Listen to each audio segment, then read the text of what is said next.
ये प्रश्न आपके ही प्रश्न हैं, तो समय को ध्यान में रखते हुए मैं 1 या 2 प्रश्न उनमें से चुनकर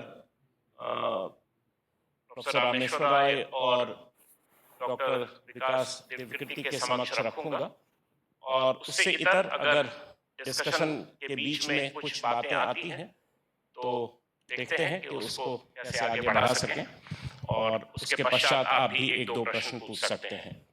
तो पहला प्रश्न प्रोफेसर रामेश्वर राय से है, एक गुरु का सबसे बड़ा संतोष क्या है? एक शिक्षक को अपने विद्यार्थी की कौन सी उपलब्धि सबसे ज्यादा संतोष देती है? मुझे लगता है कि शिक्षक की सबसे बड़ी उपलब्धि यह है कि एक बिंदु पर आकर वह अपने शिष्य से सीखने की स्थिति में आ जाए। सिखाना शुरू करता है, निष्पत्ति सीखने से होती है। यूट्यूब की कृपा से और उन परिस्थितियों से जिनमें अब चीजें उपलब्ध हैं, तो विकास को मैंने बहुत सुना है और विकास को मैंने बहुत देखा है। और सुनते और देखते हुए मुझे लगता है कि अगर मैंने अध्यापन कर्म चुना तो उस अध्यापन कर्म की जो चरम निष्पत्ति है कि अपने ही विद्यार्थी से सीखने और जानने की अनंत दिशाएं मेरे सामने हैं, तो शिक्षक की उपलब्धि ये है कि वह अपने शिष्य से सीखने की स्थिति में आ जाए।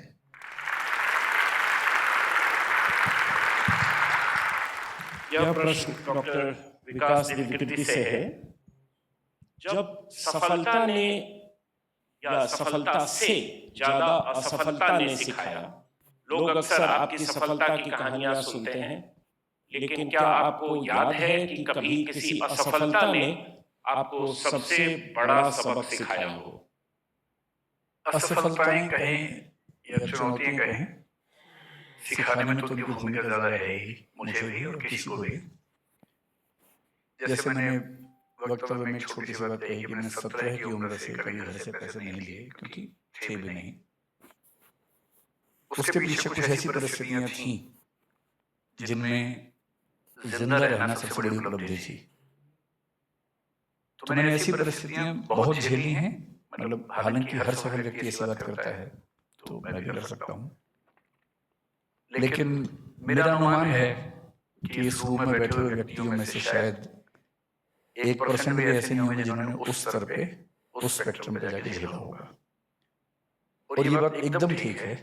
मैं मानता हूं कि जो सबसे कठिन क्षण थे, उन्होंने ही जीवन को सबसे बेहतर बनाया, उन्होंने ही जीवन में सबसे ज्यादा समझाया।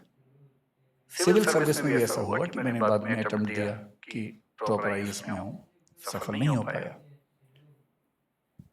लेकिन अब वो स्वभाव है या पढ़ने की जिज्ञासाओं का परिणाम है।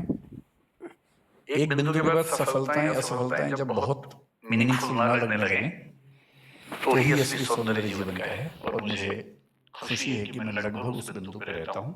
सफल हो जाऊं तो ठीक लगता है, ना हो तो भी ठीक लगता है, बहुत फर्क नहीं पड़ता।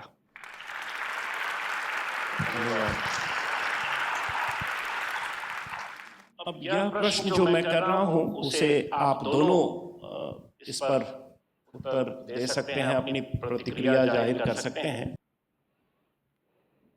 भाषा या जिसे हम आर्ट्स कहते हैं, उसको पढ़ने और पढ़ाने की तासीर एक किस्म की होती है, जबकि सोशल साइंसेस को पढ़ने पढ़ाने की तासीर कुछ अलग है, क्योंकि उसमें ऑब्जेक्टिविटी के तरफ काफी ज्यादा झुकाव रहता है। किसी चीज को कितना ऑब्जेक्टिव बनाकर लगभग थ्योरी के तौर पर उसे प्रस्तुत करें, तो वो ज़्यादा अच्छा माना जाता है क्योंकि व्यक्तिगत भावनाओं से अलग होता है। जबकि साहित्य में भावनाएँ जो हैं, व्यक्तिगत भावनाएँ जो हैं, वो काफ़ी महत्वपूर्ण होती हैं। तो डॉक्टर विकास देवकृति सोशल साइंस से इनकी शुरुआत हुई अंडर ग्रेजुएट लेवल पर और ये भाषा की तरफ गए और प्रोफेसर रामेश्वर राय के बारे में उन्होंने खुद कहा कि इंटरडिसिप्लिनरी का पहला जो स्वाद है, इंटरडिसिप्लिनरी टीचिंग का पहला स्वाद उन्होंने चखाया। तो इसके ऊपर इसमें क्या कभी आपको द्वंद जैसी स्थिति लगी या आपको लगता है कि दोनों बिल्कुल पोलर अपोजिट्स हैं और उसको सम्मिश्रित कर कर कैसे प्रस्तुत किया जाए, अगर प्रस्तुत किया जाए वो इंटरेस्टिंग तो होगा लेकिन रियलिस्टिक नहीं है। तो इस पर मैं प्रतिक्रिया जानना चाहूंगा आप दोनों का। भाषा को लेकर एक वहम तो मैं नहीं कहूँगा, लेकिन एक धारणा वैसी बनी हुई है कि भाषा एक अलग किस्म की चीज़ है। भाषा ऑर्नामेंटल होती है, आभूषण धर्मी होती है। यानी भाषा अपनी बात को सजा कर कहने का उपकरण है। भाषा उपकरण नहीं है। दरअसल भाषा में ही आप सोचते हैं। सोशल साइंस में आपके पास सोचने के लिए कुछ नहीं है। सोशल साइंस में जो है वह उपलब्ध है, उस उपलब्धता को केवल प्रकट कर देना है। भाषा पढ़ाने वाले लोग, साहित्य पढ़ाने वाले लोगों के पास कुछ भी उपलब्ध नहीं है सिवाय एक चट्टान के। भाषा उस चट्टान को मूर्ति में बदलती है, लेकिन जो मूर्ति बनती है वो चट्टान की नहीं बल्कि उस मूर्तिकार की होती है जो उसकी चेतना में है। इसलिए भाषा पहले से उपलब्ध चीज को उसी रूप में प्रस्तुत नहीं करती, बल्कि साहित्य में जो कुछ भी है वह भाषा में है और भाषा के माध्यम से है। यानी भाषा मीडियम नहीं है, वो स्वयं ही वह सांस है जो आप कहना चाहते हैं। तो मुझे लगता है कि अगर सोशल साइंस फेफड़े हैं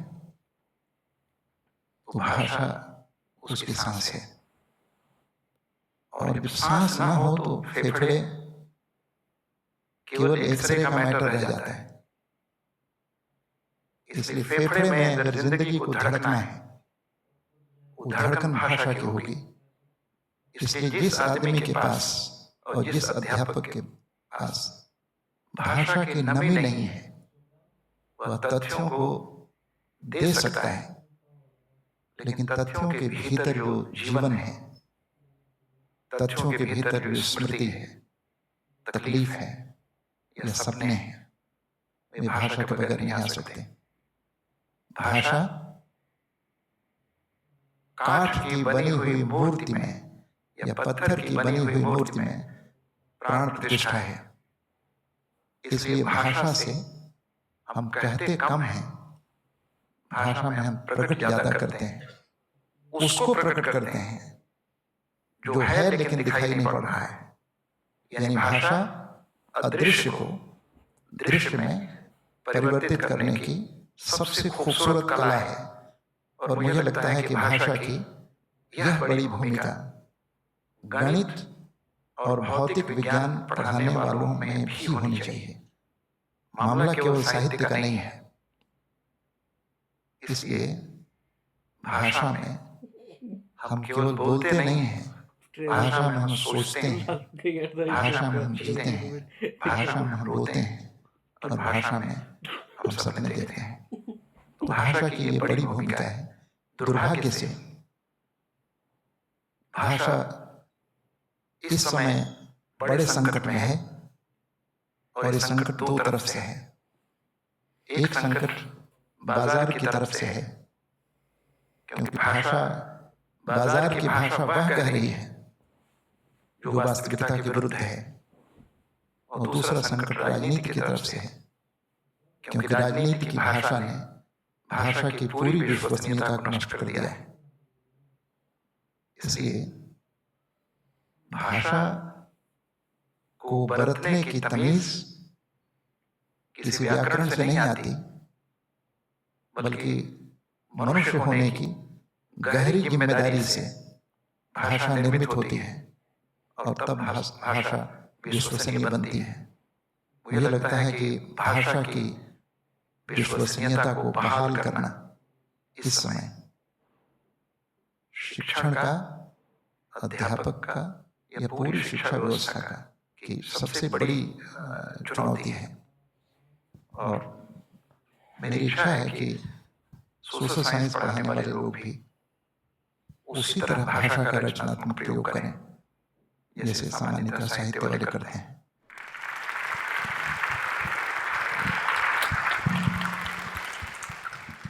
मेरे ख्याल से भी सोशल साइंसेस और भाषा को इतना बहुत अलग मान के चलने में दुविधा होती है। सोशल साइंस का जन्म वहां से हुआ जब हम सोसाइटी को बनाने वाली चीजों को साइंस के पैमाने पर पढ़ना चाहते थे। इसलिए सोशियोलॉजी को सबसे पहले सोशल फिजिक्स कहा गया। बहुत कोशिश की और कॉम्ट ने, डरखाइम ने कि हम समाज को फिजिक्स की तरह से पढ़ के फिजिक्स जैसे कानून बना के समझ सके। लेकिन फिर सोशल 19th सेंचुरी का एक मदहोशी थी, पागलपन था कि सोशल साइंसेस के हर विषय में फिजिक्स और केमिस्ट्री जैसी ऑब्जेक्टिविटी की तलाश चल रही थी। 20th सेंचुरी आते आते ये समझ में आना शुरू हुआ सभी सामाजिक विज्ञानों को कि हम ह्यूमन बीइंग को ठीक वैसे नहीं समझ सकते जैसे किसी ऑब्जेक्ट को समझते हैं, और ह्यूमन बीइंग द्वारा बनाई गई सामाजिक संरचनाओं को उस ऑब्जेक्टिव तरीके से कैसे समझें जैसे रसायन के यौगिकों को समझते हैं। इसलिए हर विषय में एक बात आई कि हमें ऑब्जेक्टिव होना है पर सब्जेक्टिविटी का सम्मान करते हुए होना है। जैसे मैक्स वेबर ने समाजशास्त्र में पहली बार कहा कि हम इंटरप्रिटेटिव अंडरस्टैंडिंग की बात करेंगे, केवल ऑब्जेक्टिव अंडरस्टैंडिंग की बात नहीं करेंगे। ये ट्रेंड बन गया। आज भी कुछ कुछ वैसा ट्रेंड है। पोस्ट मॉडर्निज्म में हमने पढ़ा कि जितने बड़े बड़े आख्यान हैं, मेटा नैरेटिव्स हैं, वो सब मीनिंगलेस हो चुके हैं। ऑब्जेक्टिविटी का जो क्रेज 19th सेंचुरी में था, अब वैसा क्रेज नहीं बचा है साइंस को छोड़ के। जहां तक भाषा की बात है, भाषा बनती है समाज में, न कि लेबोरेटरी में। समाज अपने संचित अनुभवों से, बातचीत से भाषा के नियम गढ़ता है। इसलिए किसी भी भाषा के नियम एग्जैक्टली ऑब्जेक्टिव हो नहीं पाते, जैसा कि हम किसी साइंस में देखते हैं। लेकिन साहित्य लिखना, भाषा में बोलना एक बात है, बोले हुए या लिखे हुए का अध्ययन करना, रिसर्च करना दूसरी बात है। प्रेमचंद होने के लिए, वाल्मीकि होने के लिए, कालिदास होने के लिए आपको बहुत भावुक और बहुत संवेदनशील होना लाजमी है, जरूरी है। उसके बिना काम ही नहीं चलेगा। अगर किसी गरीब, वंचित, पीड़ित व्यक्ति को देख के आपकी आंख से आंसू ना निकले, खून के आंसू ना निकले, तो आप उस पर कहानी, उपन्यास, कविता कैसे लिखेंगे?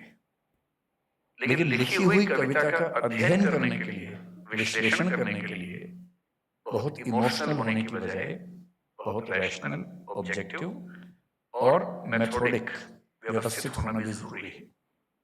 तो मेरा मानना यह है कि भाषा के विद्यार्थी को ऑब्जेक्टिव भी होना चाहिए, साहित्य के विद्यार्थी को ऑब्जेक्टिव भी होना चाहिए, क्योंकि साहित्य के विद्यार्थियों की ये कुख्याति आजकल सुनने को मिलती है कि वो भावनाओं में बहते हैं, लेकिन तथ्यों की बात, ऑब्जेक्टिविटी की बात करने से बचते हैं।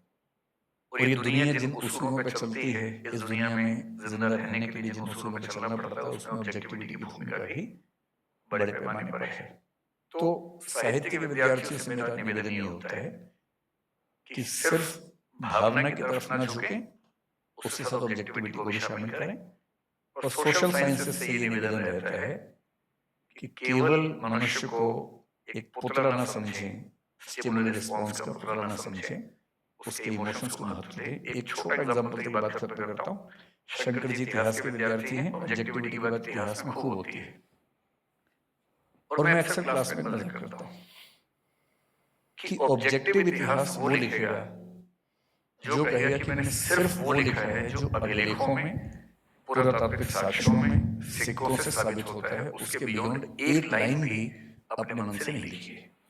ऑब्जेक्टिव है, वस्तुनिष्ठ है। और फिर मैं आप सबसे पूछता हूँ, आप सबके जीवन के जो सबसे गहरे प्रसंग होंगे, आपने पूरी ताकत लगाई होगी कि उससे कोई प्रमाण न छूटे। कम से कम 2-4 लोगों को देख के दिल आपका आ गया होगा, मोहब्बत हुई होगी, कई चीजें हुई होंगी, और आपने पूरी ताकत लगाई कि एक भी प्रमाण न छूटे। पहले के लोग प्रेम पत्र जलाया करते थे, आप मैसेज डिलीट करते हैं, आप फोन फॉर्मेट कर लेते हैं। आज से 100 साल के बाद जो आपका इतिहास लिखेगा, अगर वो कसम खा ले कि मैं तो केवल उन तथ्यों से ही लिखूंगा जो मिलेंगे, तो वो आपको सूंघ भी नहीं पाएगा, आपके आसपास भी नहीं जा पाएगा। इसलिए साहित्य का आदमी जयशंकर प्रसाद जैसा आदमी कहता है, इतिहास लिखो पर उसमें अंतर्दृष्टि भी लेके आओ। कालिदास अगर विरह का महाकाव्य लिख सकता है और इतिहास में जिक्र नहीं मिलता कि उसको विरह हुआ था, तो इतिहास गलत है। ये संभव नहीं है जिसने विरह को न झेला हो वो विरह पे इतना महाकाव्य लिखे। ये अंतर्दृष्टि भी जरूरी है, जिसे ऑब्जेक्टिविटी में बांधकर हम सीमित नहीं कर सकते। Thank you. अंतर्दृष्टि की बहुत ज़रूरत है सोशल साइंसेस में। और यह प्रश्न मैं प्रोफेसर रामेश्वर राय से पूछ रहा हूँ। आपने अपने भाषण में कहा कि एक गुरु या एक शिक्षक भरोसे के खंडहर में आखिरी ईंट के समान है। क्या आशय आपका था? वर्तमान शिक्षा व्यवस्था के प्रति जो गिरता हुआ सम्मान है, उस आशय से आप बोल रहे थे या कुछ विस्तृत संदर्भ है? प्रश्न तो छोटा है लेकिन उत्तर थोड़ा सा बड़ा है, क्योंकि शिक्षा व्यवस्था का जिक्र आपने किया। हम लोग एक बहुत चलताऊ किस्म की बात करते हैं कि हम जिस शिक्षा व्यवस्था में है वो मैकॉले की है, कॉलोनियल शिक्षा व्यवस्था है। नहीं, मेरा केंद्र वो नहीं है बातचीत का। मुझे लगता है कि पूरी मानव सभ्यता को देखें और उसका इतिहास देखें तो शिक्षा के दो इलाके, शिक्षा के दो किनारे रहे होंगे। एक शिक्षा वह जो चेतना को संबोधित करती है, दूसरी शिक्षा वह जो पदार्थ को संबोधित करती है। मैटर को संबोधित करने वाली शिक्षा व्यवस्था मनुष्य को बाहर की तरफ ले जाएगी। बाहर जहाँ विज्ञान है, बाहर जहाँ तकनीक है, बाहर जहाँ नगरीकरण है, बाहर जहाँ औद्योगिक क्रांति है, बाहर जहाँ अनंत और असंभव सुविधाएं हैं, वह शिक्षा व्यवस्था यह मानती नहीं कि मनुष्य का एक अंतर्जगत भी है। यानी मैटर को संबोधित करने वाली शिक्षा व्यवस्था मूलतः पदार्थ धर्मी, बाहरी और इसलिए मनुष्य की चेतना को रूपांतरित करने में पूरी तरह अक्षम है। मैं कई बार सोचता हूं कि आधुनिक शिक्षा व्यवस्था से पूर्व जो दुनिया थी वो कैसी थी और पदार्थ को संबोधित करने वाली शिक्षा व्यवस्था कैसी हुई। इसलिए यूरोपियन रेनेसां के बाद मोटे तौर पर पूरी शिक्षा व्यवस्था विज्ञान केंद्रित हो गई और मनुष्य का आत्म छूट गया। इस आधुनिक शिक्षा व्यवस्था में विश्व युद्ध हुए 2। इस आधुनिक शिक्षा व्यवस्था के समानांतर उसके कारण आज पर्यावरण की स्थिति है, दुनिया में बड़े युद्ध हैं, हिंसा है, मनुष्य अकेला है, तन्हा है, अर्थहीन है। इसलिए जिस शिक्षा व्यवस्था में हम रहते हैं उस शिक्षा व्यवस्था को केवल मैकाले के कंधे पर नहीं रखा जा सकता, पूरी दुनिया की शिक्षा व्यवस्था में मनुष्य का अंतर्जगत निष्कासित है। मुझे लगता है कि एक शिक्षक का काम यह भरोसा दिलाना है कि जो बाहर है वो अंतिम नहीं है, और जो बाहर है अर्थ वहां नहीं है, क्योंकि बाहर के लिए जो शब्द प्रयोग होता है वो है सफलता। शिक्षक भरोसा दिलाता है कि सफलता ही जीवन का अंतिम लक्ष्य नहीं है, सबसे महत्वपूर्ण है सार्थकता, जिसको मैं ईंट कहता हूं। ईंट का अर्थ है कि सार्थकता पर भरोसा कायम रखना। दुनिया सफलता के पीछे भाग रही है, शिक्षक कहता है कि नहीं, सफलता नहीं, सबसे मूल्यवान है सार्थकता। उसकी इस जिद को ही मैंने ईंट कहा है। और मुझे लगता है कि एक ईंट अगर साबुत बची हो तो एक भवन की कल्पना जीवित रह सकती है। और ये सवाल मेरी तरफ से अंतिम सवाल है डॉक्टर विकास देव कीर्ति के लिए, और ये स्टूडेंट्स द्वारा ही निर्मित सवाल है। शिष्य हमेशा गुरु से सवाल करता है, लेकिन अगर आपको राय सर से एक सवाल पूछना हो आज के दिन, अब वो सेवानिवृत्त हो चुके हैं, तो वो क्या होगा? यही कि आप सेवानिवृत्त हुए तो नहीं है, बस।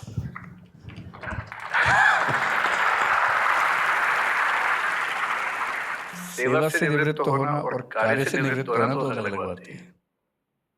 और मैं दो वजहों से कहूंगा कि सर कभी कार्य से निवृत्त ना हो। दो वजहों से। एक तो इसलिए कि सर ब्रह्म राक्षस ना बने। ये मैं खुद से भी कहता हूँ, सबसे कहता हूँ। हिंदी साहित्य में ब्रह्म राक्षस एक कविता है, एक प्रतीक है। इसका मतलब ये होता है कि जितना ज्ञान जीवन भर में हमने अर्जित किया, अगर वो दे के नहीं गए तो प्रेत योनि में भटकना पड़ता है। इसलिए हर ज्ञानी व्यक्ति की जिम्मेदारी है कि जितना सीखा है यहीं छोड़ के जाना है। अब सर ने सीखा ज्यादा है तो खतरा भी ज्यादा है और जिम्मेदारी भी ज्यादा है। तो एक तो इसलिए कि ये तसल्ली का भाव होना बहुत जरूरी है कि जो हमने सीखा हमने समाज को लौटा दिया। दूसरा, इसमें एक स्वार्थ भी होता है। मैं कल परसों घर में था तो टीवी पर सारे की फिल्म आ रही थी, मुन्ना भाई एमबीबीएस। उसका एक दृश्य था। दृश्य ये था कि एक बूढ़ा व्यक्ति हॉस्पिटल में एडमिशन वार्ड में एडमिट वार्ड में है, जिसका बेटा उसी अस्पताल में डॉक्टर है। वो बहुत कोशिश कर रहे हैं पर उसके पिताजी किसी भी तरह से ना खा रहे हैं, ना पी रहे हैं, ना जूस पी रहे हैं, ना दवाई खा रहे हैं, और उसने हार मान ली है। इतने में मुन्ना भाई का आगमन होता है। मुन्ना भाई एकेडमिकली डॉक्टर नहीं है, इंट्यूटिवली डॉक्टर है। वो इंट्यूशन के स्तर पर समझते हैं कि किस चीज की जरूरत है। वो मेडिकल साइंस की किताबों में नहीं लिखा होता है, वो अंतःप्रज्ञा से समझ में आता है। और वो कह रहे हैं कि भाई सर्किट एक काम करो, कैरम बोर्ड लेके आओ। तो डॉक्टर लोग जो औपचारिक व्यवस्था वाले घबरा जाते हैं कि ये क्या बात है, तुम अस्पताल में कैरम बोर्ड मंगवा रहे हो। तो मुन्ना भाई का अपना तरीका है कि उठवा दूंगा, चुप बैठ। कैरम बोर्ड आता है क्योंकि उन्होंने पता कर लिया कि बूढ़े पिताजी को कैरम बोर्ड खेलने में बड़ा मजा आता है।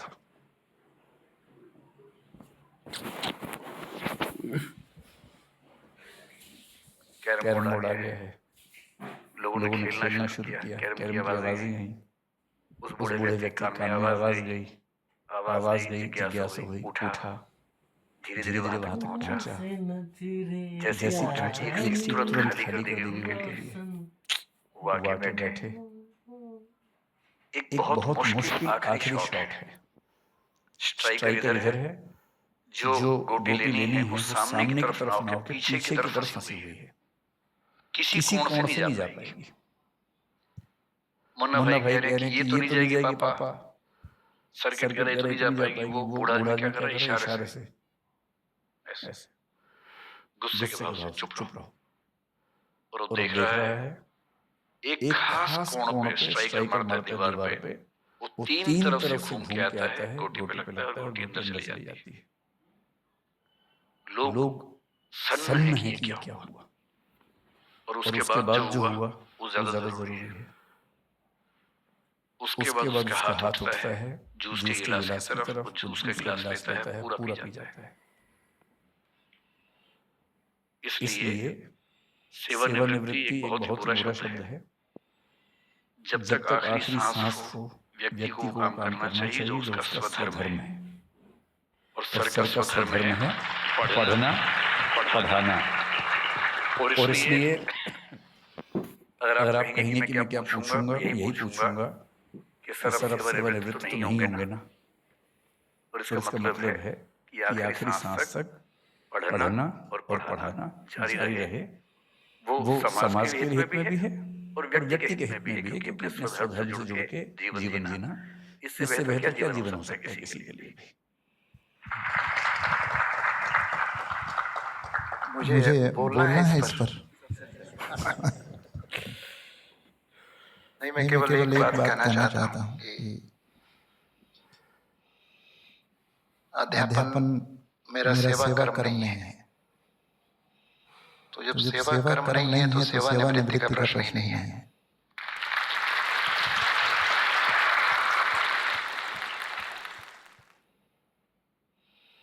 दूसरा विकास में ब्रह्म राक्षस की याद दिला दी है। घबराहट हो रही है।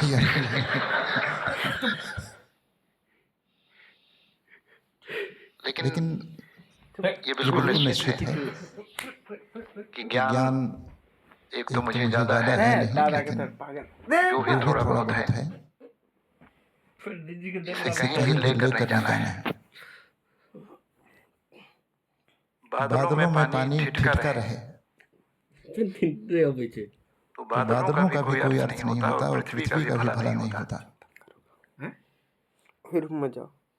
बादल बारिश की बूंदों के रूप में धरती पर आए हैं। धरती के लिए भी और बादल के लिए भी कल्याणकारी है। संकेत मेरा ख्याल है ऐसा है। पागल आदमी सुनिए। समाज में पूर्ण विराम नहीं होते। जाहिर है संवाद रुकते हैं, समाप्त नहीं होते। आज का यह संवाद शायद कुछ वक्त के लिए रुक रहा है, लेकिन हम आप सभी को यह आश्वस्त करना चाहते हैं कि संवाद की परंपरा समाप्त नहीं होगी। गुरुदेव रामेश्वर राय एवं उनके यशस्वी शिष्य डॉक्टर विकास जी कीर्ति के बोलने के बाद मेरे बोलने के लिए कुछ शेष नहीं रह जाता। महज मैं यह कहना चाहता हूँ कि आमंत्रण स्वीकार करने एवं आज के इस कार्यक्रम को अपना वक्त देने के लिए मैं डॉक्टर रामेश्वर राय एवं डॉक्टर विकास जी कीर्ति का अपने हृदय तल से धन्यवाद करता हूँ।